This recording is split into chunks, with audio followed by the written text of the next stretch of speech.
Hello students, ये class 11th English evening shift का question paper है और इस वीडियो में हम आपको सभी ऑब्जेक्टिव क्वेश्चन के आंसर्स बताने वाले हैं। तो आप सभी जल्दी जल्दी अपने आंसर्स मैच कर लीजिए। सेक्शन ए देखिए रीडिंग स्किल्स का।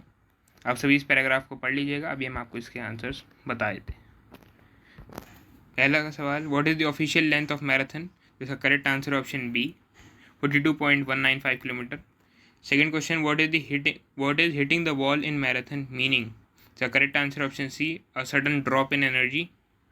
थर्ड है, which of these is not typically part of marathon training? तो इसका करेक्ट आंसर है option D skipping meals. Fourth question, what is crucial for a successful marathon runner? तो crucial होता है option C pacing and hydration. Fifth question, complete the analogy with one word from the paragraph. Soldier related to war, in the same way runner related to marathon. Option B यहाँ correct हो जाएगा। Question number 8, marathon today are international events. Option C यहाँ correct हो जाएगा। Second question के लिए आपको दोबारा एक पैराग्राफ दिया गया है, इसके ऊपर आपको कुछ सवाल पूछे गए हैं। आप पैराग्राफ पढ़ लीजिएगा। अभी हम आपको इसके आंसर्स बता देते हैं। फर्स्ट पार्ट देखिए, the tiger population in India in 2006 was 1411. Second part, which of the following is not a threat to wildlife? तो इसका correct answer option D rainfall. Third part, wild life help maintain ecological balance.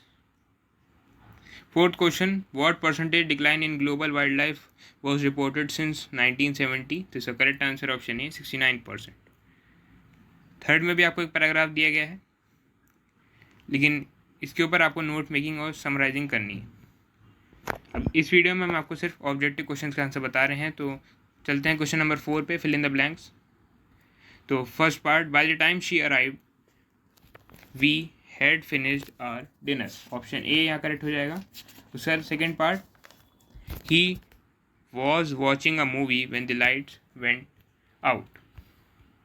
Third question, they dash football every Saturday. तो इसका correct answer option A pledge.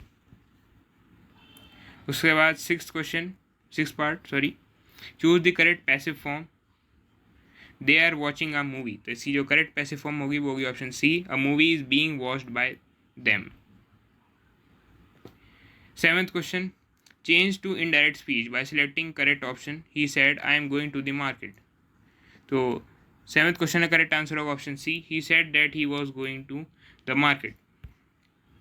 Eighth part change to negative sentence by selecting correct option. तो इसका correct answer option B she does not disobey the rules.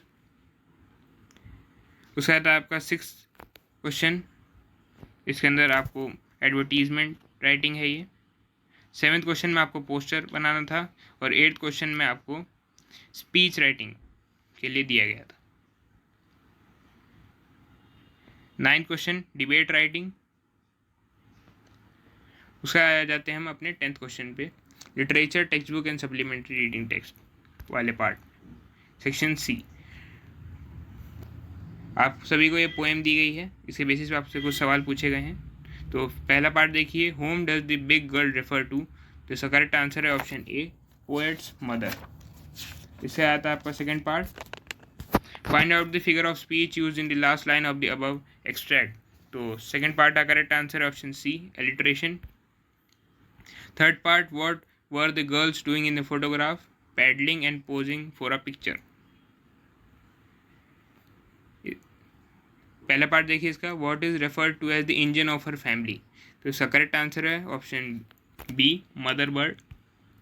Second part, identify the line from the stanza in which the poetic device metaphor is used. तो इसका correct answer option C it is the engine of her family. Third part, what does the line and the laburnum subsides to empty suggest? So correct answer option C, it becomes still and quiet. Question number 11, how fast was the ship moving with only a small storm jib? This is correct answer option C, 8 knots. Second part, what action was taken to slow the boat down? A heavy rope was tied across the stern. Third part, which figure of speech is used in the phrase screening of the wind? तो ये होगा personification. First part देखिए, what unusual thing did the grandmother do in the evening? तो इसका correct answer option B she stopped praying and started singing. Second part, what did the grandmother sing about? The return of warriors. Third part, what did the family ask her to stop. तो इसका correct answer option C, she might strain herself. Question number 12, पहला part, who is I in the above passage, तो ये था Arham, option D यहाँ correct हो जाएगा। Second part, what was Murad doing when the narrator arrived, fixing a bird's wing. Third part, who came to visit the narrator's house talking about his horse, John Byro. Fourth part, what did the narrator ask Murad? Why did the narrator ask Murad not to return the horse yet? तो इसका correct answer option C, he wanted to learn to ride first. इसके बाद देखिए आपको एक और paragraph दिया गया है। पहला पार्ट देखिए, what activity does Mrs. Pearson suggest to the family? Playing a game of rummy. Second part, how does George respond to Mrs. Pearson's suggestion? He agrees from D. Third part, what is Mrs. Fitzgerald's role in the part of the scene? She warns Mrs. Pearson.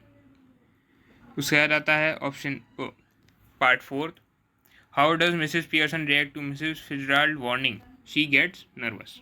Option B यहाँ correct हो जाएगा।